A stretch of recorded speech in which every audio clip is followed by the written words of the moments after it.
जब कोरोना आया उसने चिंता बढ़ाई और कोरोना के नए वेरिएंट्स ने सबसे ज्यादा लोगों को परेशान किया, यूं कहें मानसिक तौर पर और शारीरिक तौर पर दोनों ही तरीके से। कोरोना के नए वेरिएंट ओमिक्रॉन की तरह ही स्पेनिश फ्लू बेहद संक्रामक था। अब आप सोच रहे होंगे कि कोरोना के बीच स्पेनिश फ्लू क्यों आया। दरअसल स्पेनिश फ्लू की भी 3 लहरें आई थी और कुछ लोगों का मानना है कि ये कोरोना भी 3 लहरों के बाद खत्म हो जाएगा और ये तीसरी लहर वरदान साबित होगी। चलिए आज हम आपको स्पेनिश फ्लू के बारे में बताते हैं और ये भी बताते हैं कि आखिरकार कोरोना से इसकी क्या समानता है। स्पेनिश फ्लू के बारे में पहले समझिए और जानिए पूरी कहानी। स्पेनिश फ्लू का पहला केस 4 मार्च 1918 को अमेरिका के कैंसस में एक आर्मी कैंप में मिला। उसके बाद ये बीमारी पूरी दुनिया में आग की तरह फैल गई। जिस वक्त ये वायरस सामने आया उस वक्त पहला विश्व युद्ध चल रहा था और कोई भी देश इन्फ्लुएंजा जैसी इस बीमारी के निदान पर कोई ध्यान नहीं दे पा रहा था। इस भयानक बीमारी ने 20 से 30 साल के युवाओं को अपना शिकार बनाया। मई के पहले चरण में ये बीमारी उतनी भयावह नहीं दिखी।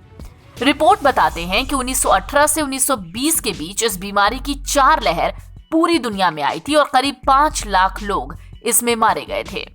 स्पेनिश फ्लू का उस वक्त कोई इलाज नहीं था। अस्पतालों में मरीजों की भीड़ थी। इसके संक्रमण को रोकने के लिए लॉकडाउन नहीं लगाया गया था। कुछ जगह पर पाबंदियां थीं, लेकिन भीड़ भाड़ को रोकने के लिए कोई कदम नहीं उठाए गए थे। कोरोना की तरह ही स्पेनिश फ्लू कई चरणों में आया। स्पेनिश फ्लू का पहला चरण माइल्ड था, लेकिन दूसरा सबसे खतरनाक था जिस तरीके से कोरोना, और इस दौरान करोड़ों लोग मारे गए थे। लेकिन सवाल उठता है कि क्या दोनों ही महामारियों की तुलना की जा सकती है कि क्या इतिहास अपने आप को दोहरा रहा है। हालांकि इन दोनों बीमारियों के बीच वैसी समानता तो नहीं है। कोरोना के पहले चरण की अगर बात करें तो ये थोड़ा माइल्ड जरूर था, लेकिन इस दौरान अमेरिका और यूरोप में बहुत लोग मारे गए थे। चीन से वुहान से फैले इस वायरस ने पूरी दुनिया को अपनी चपेट में ले लिया था। दिसंबर 2019 के पहले हफ्ते में इसका पहला ज्ञात मामला चीन में आया था। फिर 2020 के फरवरी से इस बीमारी ने पूरी दुनिया को अपनी चपेट में लेना शुरू कर दिया था। हालांकि एक्सपर्ट्स मानते हैं कि स्पेनिश फ्लू की तीसरी और चौथी लहर छोटी थी, लेकिन कोरोना के मामले में ऐसा नहीं कहा जा सकता क्योंकि इसके नए वेरिएंट सामने आ रहे हैं जो पहले से ज्यादा खतरनाक हैं, भले ही इससे मौत का आंकड़ा कम हो। हालांकि यूं तो स्पेनिश फ्लू का प्रकोप करीब 2 साल तक चलता रहा, लेकिन 1918 के आखिरी 3 महीने सबसे ज्यादा जानलेवा थे।